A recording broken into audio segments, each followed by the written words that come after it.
Samuel Hayes watched the stagecoach roll to a stop through the dusty haze, his weathered hands steady despite the town's shocked whispers, as a figure in yellow calico emerged, broad shoulders barely concealed beneath lace trim, Adam's apple prominent above the collar, and when the banker beside him gasped, "That's a man," Samuel simply smiled and said,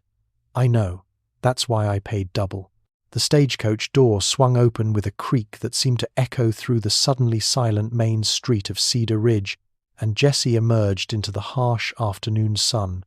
with the kind of deliberate grace that comes from years of practice rather than natural inclination. The yellow calico dress stretched tight across shoulders that had no business being that broad. And as Jesse descended the wooden steps, one gloved hand holding the fabric away from dusty boots, the collective intake of breath from the gathered townspeople was audible enough to carry over the desert wind. Women pulled their children closer with expressions of scandalized horror, while men stood frozen between confusion and anger, their whispered conversations growing louder as Jesse removed the traveling gloves finger by finger, revealing hands that were elegant in their movements but undeniably large, with knuckles that had seen hard work despite the careful maintenance of the nails. The banker Morrison stood slack-jawed near the general store, his face reddening as he processed what his eyes were telling him, and old Mrs. Henderson actually dropped her basket of eggs, the shells creating yellow puddles in the dust that nobody noticed because every eye was fixed on the impossible sight before them. Jesse stood perfectly still, chin raised despite the hostile stares, meeting each gaze with a steady calm that suggested this was far from the first time such a scene had played out, though perhaps never with quite this much at stake. Samuel Hayes stepped forward from where he had been waiting by the water trough, his weathered face showing no surprise whatsoever, as he approached Jesse with the same courtesy he would have shown any lady, his boots clicking against the wooden sidewalk with purposeful rhythm. He offered his arm with a slight bow that would have been appropriate in any Eastern drawing room, his voice carrying clearly across the square as he said, "Welcome to Cedar Ridge, Jesse. I trust your journey was not too difficult," the formality of his words a deliberate shield against the brewing storm of judgment around them. Jesse accepted his arm with a grateful smile that transformed the angular features into something softer, and together they began the long walk toward Samuel's wagon, passing through the gauntlet of stares and whispers like Moses parting the Red Sea if the Red Sea had been made of prejudice and shock rather than water. The town blacksmith actually stepped backward as they passed, as if Jesse's presence might be contagious, while the saloon girls watching from the upstairs windows seemed caught between sympathy and fascination, understanding perhaps better than most what it meant to be judged for how you presented yourself to the world. Samuel kept his pace measured and unhurried, his free hand resting casually near his holster in a gesture that was not quite a threat but certainly a reminder that he was known as a man who protected what was his, and as they reached the wagon, he helped Jesse up with the same careful attention he would have given to any spouse, sealing their public performance with an authority that dared anyone to challenge what they had just witnessed. And now's the time to stop and subscribe to our channel. Every subscriber brings us closer to 1,000, which helps us keep these stories alive and coming your way. If you enjoyed this video, don't forget to like it and drop a comment telling us where you're watching from. It's always amazing to see how far these tales travel across the world. Now let's continue. The wagon wheels found their rhythm against the rutted trail leading away from Cedar Ridge. And as the hostile stares of the town faded behind them, Jesse finally allowed his shoulders to relax, though the corset beneath the yellow calico still forced an unnatural posture that spoke of years of practice in maintaining an illusion. The silence between them stretched for nearly a mile before Jesse spoke, voice dropping to its natural register for the first time since stepping off the stagecoach, explaining how he had taught school in Philadelphia for 3 years as Miss Jessica Thorne, until a student's parent recognized something familiar in his walk and began asking questions that led to a midnight escape with only what could be carried in 2 carpet bags. Samuel listened without interruption as Jesse described the careful construction of a female identity, the months of voice training, the painful lessons in movement and gesture, all while maintaining excellent teaching credentials that meant nothing once the truth began to surface, and how the advertisement for a mail-order bride had seemed like the last chance for a life that did not require constant running. The hills around them rolled like frozen waves of brown grass and scattered oak trees, each mile taking them further from civilization and its rigid rules, while Jesse spoke of loneliness so profound that even wearing a dress had seemed a small price to pay for human connection and the possibility of belonging somewhere. Samuel shifted the reins to one hand and reached over to touch Jesse's arm briefly, a gesture of understanding rather than romance, before revealing his own truth about why he had specifically written in his advertisement that he sought someone with a past who understood the weight of secrets, though he had expected perhaps a former saloon girl or widow with scandal attached, not this particular variation of hiding in plain sight. He spoke carefully about his own sense of never quite fitting the mold of what a man should be in the frontier territories, how his interests in books and quiet contemplation marked him as odd among men who measured worth in broken horses and whiskey tolerance, and how the war injury, he would explain later, had changed more than just his body,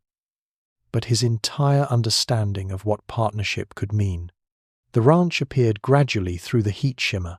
a modest collection of buildings nestled in a valley that seemed designed by nature to be overlooked by the world,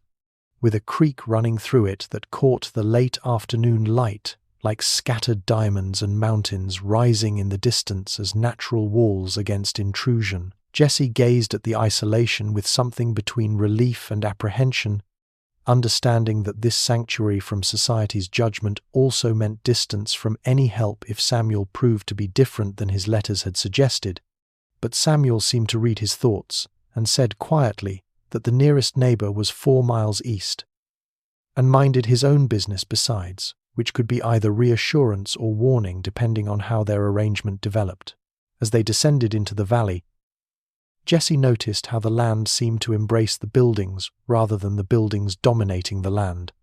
a harmony that suggested Samuel understood something about working with rather than against nature, which perhaps extended to his unusual acceptance of a bride who was not what anyone would expect. The modest ranch house revealed itself in the lamplight as Jesse stepped inside, the interior simple but clean with handmade furniture that spoke of long winter evenings spent carving and sanding, and Samuel gestured toward a worn leather chair while he busied himself with lighting additional lamps, their golden glow pushing back shadows that seemed to hold the weight of unspoken truths. Jesse sat carefully, still constrained by the corset and layers of fabric, watching as Samuel moved to an old trunk in the corner and withdrew a collection of papers that he held with the reverence usually reserved for scripture or photographs of the dead, his hands trembling slightly as he laid them on the rough wooden table between them. The medical discharge papers from the Union Army bore official seals and signatures, but it was the detailed notes that made Jesse lean forward, reading about shrapnel damage and field surgery that had left Samuel with injuries the medical officer had delicately termed incompatible with marital expectations, a phrase that carried enormous weight in its careful vagueness.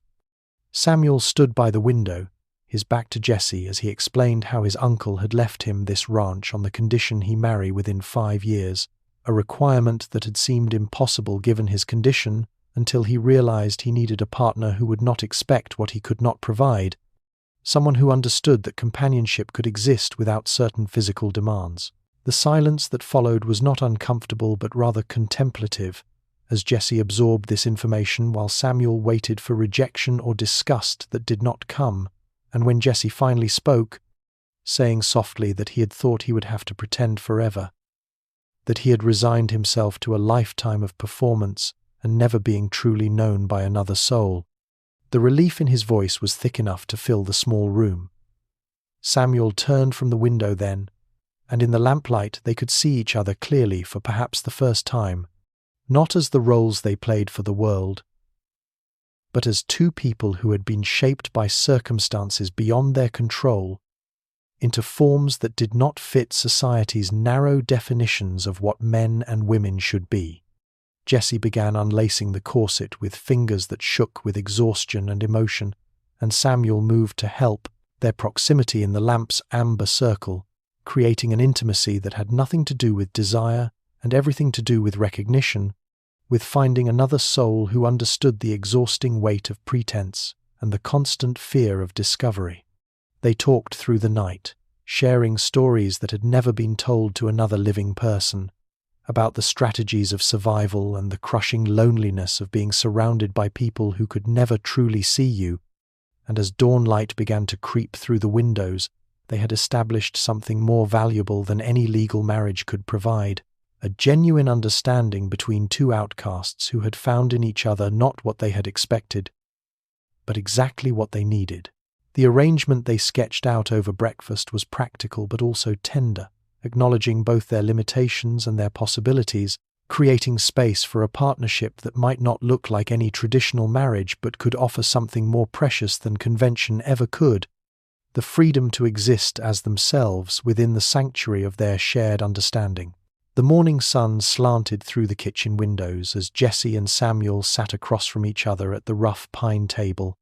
cups of coffee growing cold between them, as they worked through the practical details of their unusual arrangement with the careful attention of two people drafting a treaty between nations that had never before attempted peace. Jessie had changed into a simple work dress that allowed for easier movement, though the masculine boots beneath seemed to declare a small rebellion against complete disguise, and Samuel noticed how Jessie's posture had already begun to relax without the restrictive corset, shoulders finding their natural breadth rather than the forced narrowness that female presentation demanded. They agreed that for any trips to town or visits from neighbours, Jessie would maintain the appearance of a proper wife, complete with the voice training and mannerisms that had become second nature during those years of teaching school. But within the boundaries of their ranch, Jessie could dress and speak and move however felt most natural, a compromise that acknowledged both legal necessity and personal truth. Samuel explained the various aspects of ranch work with patient detail, from checking fence lines to managing the small herd of cattle he had been slowly building, while Jessie took notes in neat handwriting that spoke of extensive education, offering in return to handle all bookkeeping and correspondence, skills that Samuel admitted had never been his strong suit, as the war injury had left him with occasional tremors that made detailed writing difficult. The ease with which they divided responsibilities surprised them both, Jessie taking on tasks that required fine motor skills and educational background while Samuel handled the physical labor that his body could still manage, creating a partnership that utilized their respective strengths rather than forcing either into roles that did not suit them. As Jessie organized the scattered papers that Samuel had been keeping in various boxes and drawers, revealing debts and credits that Samuel had only vaguely tracked, Jessie mentioned quietly that he had never met anyone who saw him for who he truly was rather than what he was supposed to be, the words carrying a weight of gratitude that made Samuel pause in his explanation of seasonal cattle prices. The morning progressed with them moving through the house and outbuildings, Samuel showing Jessie where supplies were kept and explaining the daily routines that kept the ranch functioning, while Jessie asked practical questions that revealed a quick intelligence and genuine interest in learning this new life, so different from the classroom, but requiring its own kind of careful attention and skill. They discovered an unexpected comfort in each other's company, the kind that usually takes years to develop, but had been accelerated by their mutual understanding of what it meant to live outside society's narrow definitions. And as they worked side by side preparing the midday meal, their movements began to find a natural rhythm that suggested this arrangement might evolve into something neither had dared to hope for when they had first written those carefully worded letters. The sun climbed higher, flooding the kitchen with light that seemed to bless their unconventional beginning, and as they sat down to eat the simple meal they had prepared together, both understood that they had found something rare and precious in this isolated valley, not just a legal arrangement or convenient fiction, but the possibility of a genuine partnership built on truth rather than pretense. 3 weeks had passed since Jesse's arrival at the ranch, and the trip to Cedar Ridge for supplies had become necessary despite both of them preferring the isolation of their valley. But as they entered Henderson's general store, Jesse, wearing the blue cotton dress they had agreed,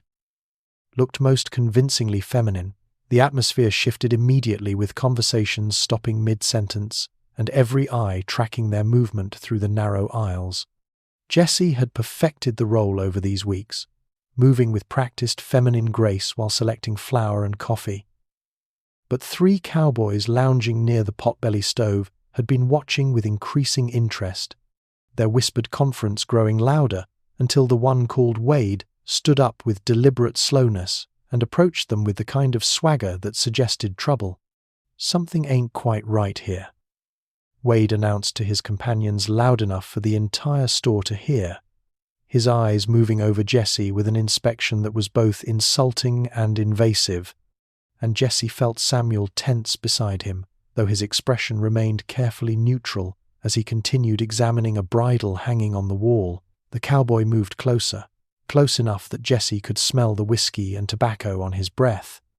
and said with mock politeness that surely a lady as refined as yourself must find ranch life difficult with those soft hands, reaching out as if to take Jesse's hand for examination. But Samuel stepped smoothly between them, his movement casual but final. "This is my wife, legal and proper," Samuel said quietly but with steel beneath the words, his hand resting on his pistol in a gesture that was not quite threatening but certainly meaningful. "And any man who says otherwise can discuss it with me personally," the invitation carrying the kind of weight that made even drunk cowboys reconsider their choices. The tension in the store thickened as Wade's 2 companions rose from their chairs, hands hovering near their own weapons. But Jesse surprised everyone by stepping partially around Samuel and adding in a voice that perfectly balanced feminine sweetness with unmistakable warning, "My husband is far too polite to mention that he is the best shot in 3 counties, a fact you can verify with Sheriff Coleman if you doubt my word."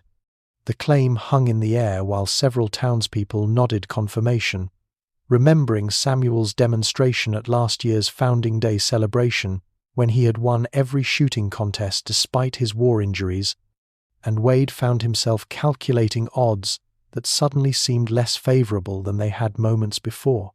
Mrs. Henderson broke the tension by bustling over with their order wrapped in brown paper, chattering about the weather as if nothing unusual was happening, though her movement effectively placed another body between the cowboys and Jesse, a subtle support that Jesse noted with gratitude even as they maintained their composed expression. Samuel paid for their supplies without hurrying, his movements deliberate and calm, while Jesse gathered the packages with the same unhurried grace, both of them presenting a united front that suggested any attack on one would be met by both, a partnership that transcended traditional gender roles even while appearing to maintain them. As they moved toward the door, Wade made one last attempt at provocation, muttering something about unnatural arrangements, but Samuel simply turned and smiled, the expression somehow more threatening than any scowl could have been, and suggested that Wade might want to focus on his own business unless he wanted everyone discussing his outstanding debts at the saloon and that unfortunate incident with the mayor's daughter last spring. Calvin Morrison arrived at the ranch, unannounced on a Thursday afternoon, when thunderclouds were building over the western mountains like dark promises of trouble to come, his black carriage out of place among the practical wagons and horses that belonged in this working landscape, and Jesse watched from the kitchen window as the banker climbed down with a leather portfolio that suggested official business rather than social calling. Samuel had been mending harnesses in the barn, but something about Morrison's presence made Jesse call out a warning, and they met the banker together on the porch, presenting the united front that had become their natural response to outside threats over the past 2 months of their unconventional marriage. Morrison's smile was the kind that never reached his eyes as he tipped his hat with exaggerated courtesy to Jesse, his gaze lingering just a moment too long on Jesse's masculine hands before producing a sheaf of documents from his portfolio with the theatrical flair of a card sharp revealing a winning hand. These papers, Morrison announced with obvious satisfaction, contained details about Samuel's inheritance that perhaps had not been fully explained at the time of the property transfer, specifically a clause requiring the production of a legitimate heir within 2 years of marriage, or the property would revert to the bank as holder of the original note. The words hung in the air like the electricity before lightning strikes, and Jesse felt Samuel stiffen beside him, though his voice remained steady as he asked to examine these supposed documents that had never been mentioned during his uncle's funeral or the subsequent legal proceedings. Morrison handed over the papers with another predatory smile, watching their faces as they read the cramped legal language that did indeed seem to specify inheritance conditions that would be impossible for them to meet given Samuel's war injuries and Jesse's true nature, a trap that had been waiting like a patient spider for exactly this moment to spring. Interesting bride you have acquired. Hayes, Morrison said with deliberate emphasis on each word, his eyes moving between them with knowing calculation, and one cannot help but wonder what the judge would think about the validity of your marriage should certain facts come to light during inheritance proceedings. Jesse kept his expression neutral despite the fear clawing at his chest, recognizing blackmail when it was presented so boldly, while Samuel set the papers down with deliberate calm and asked what exactly Morrison wanted, cutting through pretense to the heart of this visit. The banker's smile widened as thunder rumbled closer, and he suggested that perhaps an arrangement could be reached where the ranch remained in Samuel's possession, despite the inability to meet inheritance requirements, provided certain financial considerations were met monthly, a percentage of profits that would ensure the bank's continued discretion about irregularities in the Hayes marriage. The threat was clear as the lightning that suddenly split the darkening sky, and Morrison tipped his hat again as the first fat raindrops began to fall, saying he would return in 1 week for their answer, though his expression suggested he already knew what that answer would have to be given the alternative of exposure and ruin. As his carriage disappeared into the approaching storm, Jesse and Samuel stood together on the porch, both understanding that their carefully constructed life was under threat from someone who had power, knowledge,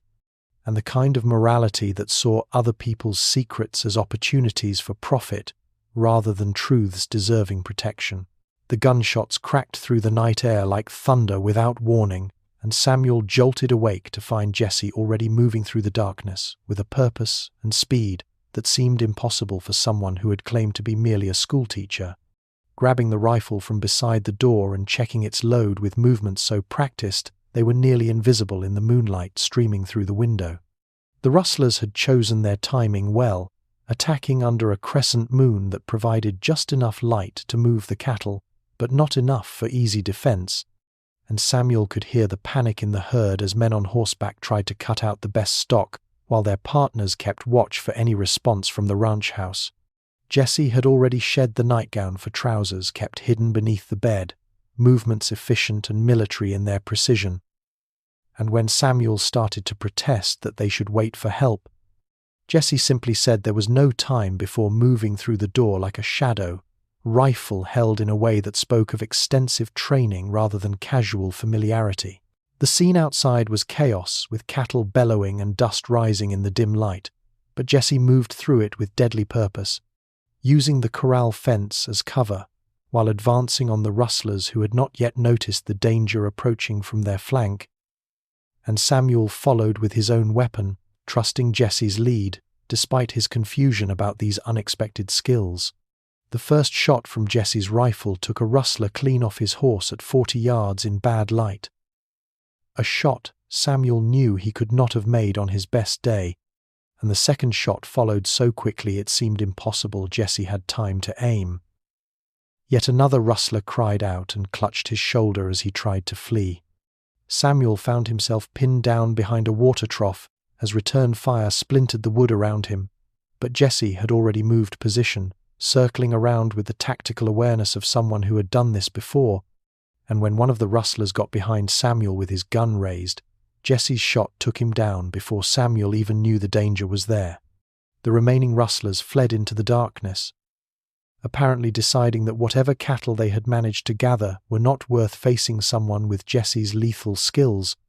And as the dust settled and the cattle began to calm,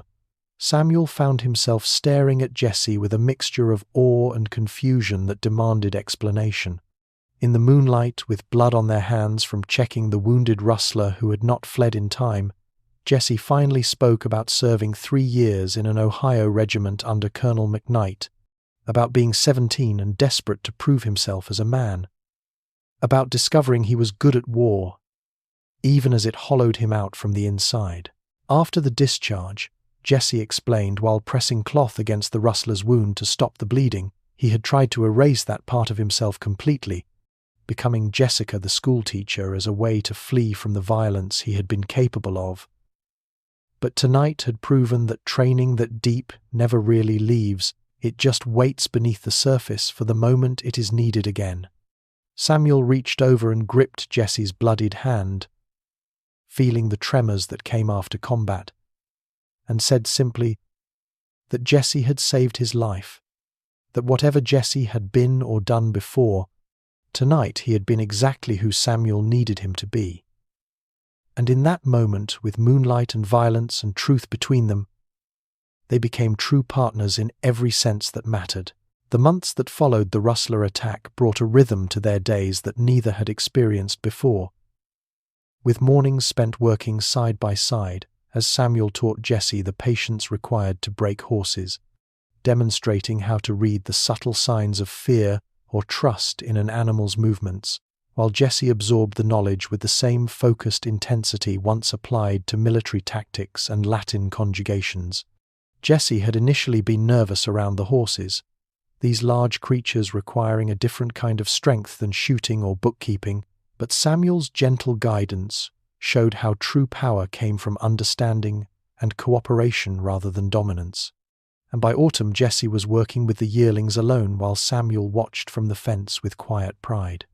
In exchange, Jesse had taken on the project of helping Samuel with his reading, discovering that the war injury had left him with difficulties focusing on text that embarrassment had kept him from admitting to anyone, and so they spent evening hours by lamplight with Jesse's finger guiding Samuel through words that swam and shifted, patient repetition slowly building confidence where shame had lived for years. The arrangement that had begun as mutual necessity had transformed into something neither had words to properly describe, visible in the way they moved around each other in the kitchen with practiced ease, how they could communicate across a pasture with just a gesture, the comfortable silences that fell between them while mending tack or preparing meals. Winter brought long evenings by the fire where the weight of pretense could be set aside completely. Jesse often wearing trousers and one of Samuel's old shirts while they played chess or simply sat reading, the domesticity so natural that it was easy to forget this had once been a business arrangement born of mutual desperation. One particularly cold evening as snow fell steadily outside, Samuel looked up from the account ledger where Jesse had taught him to track expenses in neat columns and said quietly that when he had placed that advertisement, he never imagined he would find someone he actually wanted to spend his life with. The words carrying a weight that had nothing to do with legal arrangements and everything to do with the truth of what had grown between them. Jesse set down the book of poetry that had become evening reading, fingers marking the place automatically, and responded that he had come here to hide from himself and the world, but instead Samuel had helped him find who he really was. Not the soldier, or the schoolteacher, or the pretend woman, but some true version that incorporated all these pieces without shame. The firelight caught the angles of Jesse's face as he spoke about how Samuel's acceptance had given him permission to stop running, to stop choosing between the different selves he had tried on like mal-fitting clothes,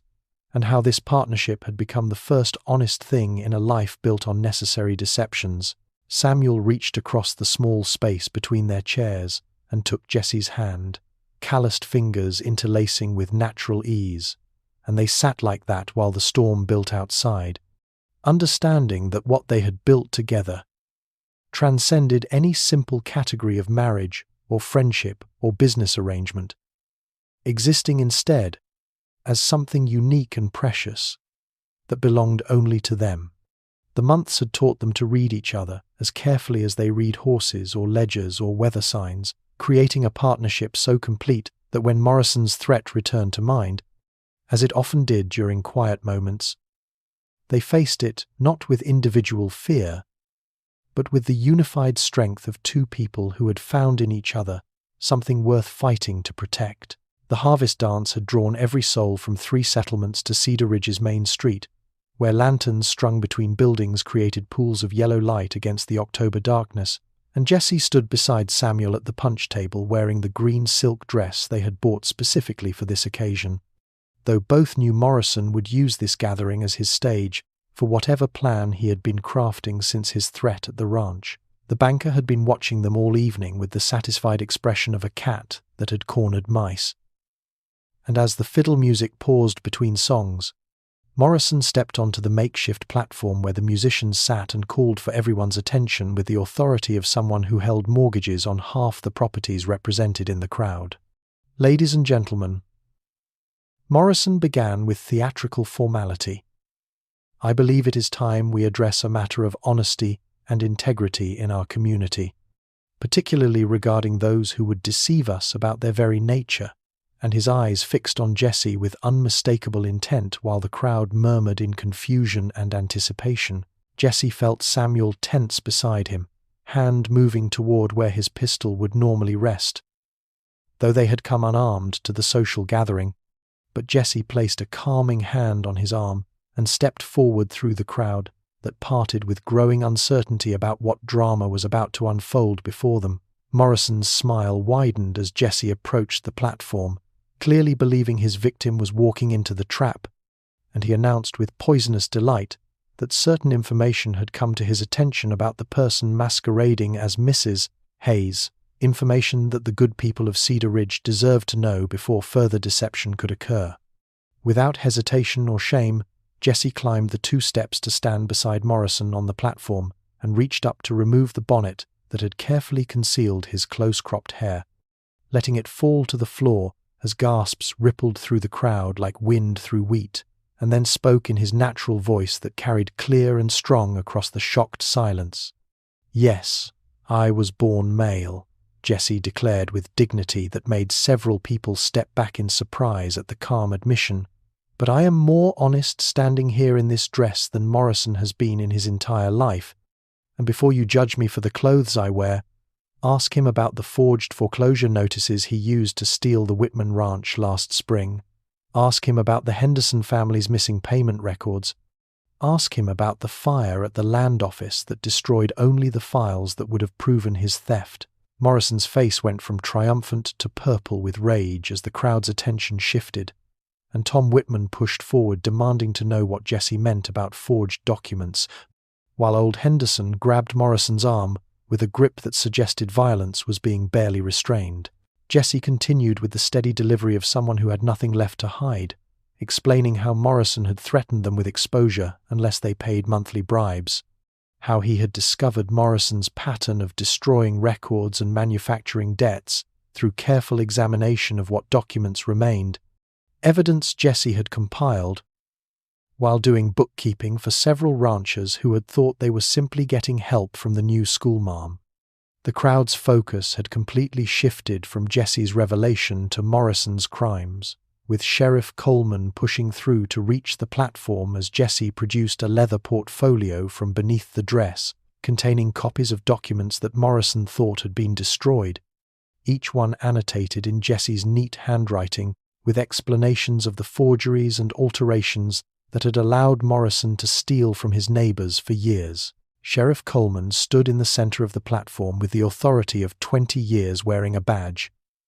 his weathered face unreadable as he looked between Jesse standing proud despite the revealed deception, Morrison whose indignation could not quite hide the fear creeping into his eyes, and the crowd of townspeople whose loyalties were being pulled in directions they had never expected when they arrived for a simple harvest dance. The sheriff took the marriage certificate that Samuel offered with steady hands, examining the official seal and signatures while the crowd pressed closer, and Coleman's voice carried the weight of law when he observed that the document appeared entirely legal, properly witnessed and filed with the territorial office, meeting every requirement the law specified for a binding marriage between two consenting adults. Morrison sputtered that surely the law had not intended for such deception, that a marriage required a true woman and man. But Coleman cut him off with a raised hand, and the observation that the law said nothing about what was under someone's clothes, only that two adults of sound mind consented to marriage, and unless Morrison had evidence that consent was coerced or fraudulent, the marriage stood as legal. Tom Whitman stepped forward then, his voice rough with years of suppressed anger, stating that if they were discussing deception and fraud, he wanted Morrison arrested immediately for the theft of his ranch through forged documents, and he would testify to every detail Jesse had revealed about the banker's crimes against his family. Old Henderson joined him, and then the widow Martinez, whose husband had died, thinking they had lost everything to debt that Jesse's investigation showed never existed, and soon half a dozen ranchers were demanding Morrison face justice for crimes that had destroyed lives, while everyone had trusted him as a pillar of the community. Coleman looked at the leather portfolio Jesse had provided, flipping through documents with increasing anger as the scope of Morrison's theft became clear, then turned to the banker, whose attempts to maintain outrage were crumbling into desperate bargaining about misunderstandings and bookkeeping errors that could surely be resolved without involving the law. The sheriff's decision came with the finality of a judge's gavel as he pulled out iron shackles and informed Morrison he was under arrest for fraud, forgery, theft, and conspiracy to deprive citizens of their legal property through criminal deception, charges that would likely see him spending the next decade in territorial prison, if not longer. As Coleman led Morrison away, the banker shouting about abominations and unnatural arrangements, the sheriff paused beside Jesse and Samuel and said quietly enough that only they could hear that what happened in their home was their business, as long as they remained law-abiding citizens, and from what he could see, they were better citizens than some who claimed moral authority while robbing their neighbors. The crowd began to disperse with the kind of subdued murmuring that followed unexpected revelations, some people avoiding Jesse's eyes, while others nodded with what might have been respect for the courage shown in exposing Morrison's crimes. And Mrs. Henderson surprised everyone by approaching Jesse directly to say that anyone who could keep books that well and had the backbone to face down Morrison was welcome at her store any time, dress or trousers be damned. As the lanterns burned lower and the musicians tentatively resumed playing, Jesse and Samuel stood together in the street, understanding that while their secret was now public, they had gained something more valuable than hidden truth. They had gained the grudging respect that came from standing firm against corruption, even if their own lives would never fit within conventional boundaries. The weeks following the harvest dance brought a slow reshaping of the social landscape in Cedar Ridge, like water wearing away stone, as some families crossed the street rather than acknowledge Jesse and Samuel, while others quietly continued their business relationships with a pragmatism that valued good bookkeeping and fair dealing over conventional propriety. Tom Whitman was the first to make a public show of support, riding up to their ranch in full daylight to ask Jesse's help untangling the financial records Morrison had deliberately confused, and when Jesse solved in 2 hours what lawyers had said would take weeks, Whitman made sure everyone at the saloon heard about the Hayes family's invaluable assistance. The minister's wife, Elizabeth Cromwell, surprised everyone, including her husband, when she stood up during the church social committee meeting and declared that anyone who would shun the Hayes family should first examine their own conscience, adding that Jesse and Samuel had shown more Christian charity in exposing Morrison's crimes than most folks showed in a lifetime of Sunday attendance. And furthermore, she had read nothing in Scripture that specified exactly what clothing believers should wear. Jesse adapted to the new reality by making subtle changes that acknowledged the open secret while maintaining enough convention to avoid legal troubles,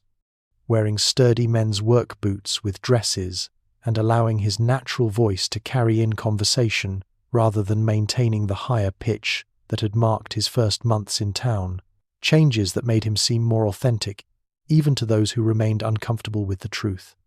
Samuel noticed how some ranchers, who had never given him much respect before, now nodded with something approaching admiration when they saw him in town, as if standing by Jesse through the revelation had proven a different kind of strength than physical prowess, the kind that came from loyalty and conviction rather than muscle and intimidation. The Henderson store became a surprising sanctuary where Mrs. Henderson herself began asking Jesse's advice on expanding inventory and managing credit accounts, declaring loudly to anyone who would listen that she valued intelligence and honesty over anything else. And if certain people were too narrow-minded to do business with the Hayes family, they could take their custom elsewhere. Young Annie Morrison, no relation to the banker, began visiting the ranch openly to learn bookkeeping from Jesse, her parents having decided that practical skills mattered more than social scandal, and her presence started a slow trickle of other young people seeking education that the frontier rarely provided. The seasonal cattle drive brought the ultimate test when Samuel needed to hire extra hands and found that several cowboys were willing to work for the Hayes Ranch, despite, or perhaps because of the controversy, with one grizzled veteran named Jake commenting that he had seen plenty of strange things in his 40 years on the frontier, and a man in a dress who could shoot better than most rangers barely registered as unusual. By Christmas, a new equilibrium had formed where about half the town treated Jesse and Samuel as valued, if unconventional neighbors, while the other half maintained frigid distance. But the crucial difference was that those who accepted them included the most successful ranchers and merchants, people whose prosperity depended on merit rather than conformity. The Winter Social Committee even invited them to contribute food for the Christmas celebration, and while some tables remained empty when Jesse and Samuel sat down to eat, others filled with neighbors who had decided that character mattered more than convention in a frontier where survival often depended on setting aside traditional prejudices in favor of practical partnership. 5 years had transformed the Hayes Ranch from a modest homestead into the most successful cattle operation in 3 counties, with expanded pastures stretching toward the mountains and a main house that had grown to accommodate not just Jesse and Samuel, but the unconventional family they had built from others who did not fit the narrow definitions of frontier or society. The expanded porch wrapped around 3 sides of the house now, and Jesse stood at the western rail, wearing what had become his signature style of practical trousers, with a flannel shirt, but keeping the long hair that helped maintain legal protection as Samuel's wife when necessary. A compromise that no longer felt like hiding, but simply like being himself. Their success had come from the partnership they had refined over the years, with Jesse's education and organizational skills combining with Samuel's practical knowledge and their shared work ethic to create something neither could have achieved alone, and the ledgers that Jesse maintained showed profits that had allowed them to buy 2 adjacent properties and hire permanent hands who valued fair wages over conventional employers. The first youth they had taken in was Marcus, barely 15 when he arrived 3 years ago, after being thrown out by his family for reasons he never fully explained, but Jesse recognized in the boy's careful movements and guarded eyes, and now he worked the ranch with a confidence that came from knowing he was valued for his contributions rather than judged for his differences. 6 months later, they had welcomed Sarah, who had been living as a boy named Sam until circumstances forced her truth into the open and left her with nowhere safe to go. And Jesse had spent long evenings teaching her how to navigate the complex balance between authentic self and necessary protection that frontier life demanded. The dinner table that night held 6 people, including Jake, the old cowboy who had become their foreman, and Annie Morrison, who had returned from college back east to become the territory's first female bank manager, taking over the institution her unrelated namesake had corrupted, and turning it into something that served the community rather than stealing from it. As plates were cleared and coffee poured, the conversation flowed with the easy rhythm of people who had chosen their family rather than being born into it, and Jesse caught Samuel watching him with the soft expression that had replaced the uncertainty of their early days, a look that spoke of partnership tested by adversity and strengthened by truth. Later, as purple shadows stretched across the valley and the young people had retreated to their own pursuits, Jesse and Samuel stood together on the porch watching the sun sink toward the horizon, the silence between them comfortable with the weight of shared years and weathered storms, both literal and metaphorical. "You really did know exactly what you were paying for when you placed that advertisement," Jesse said with a smile that carried 5 years of inside jokes and hard-won understanding. His voice neither masculine nor feminine, but simply his own, the voice Samuel had come to love more than any sound in the world. Samuel turned to study the person who had answered his advertisement, expecting to hide, and instead had found the courage to live authentically, who had transformed from a frightened runaway into the backbone of their thriving operation, and replied with simple honesty that it was the best investment he had ever made because he had gotten more than he paid for. He had gotten someone real, someone who had taught him that partnership meant more than physical intimacy and that family could be built from acceptance rather than blood.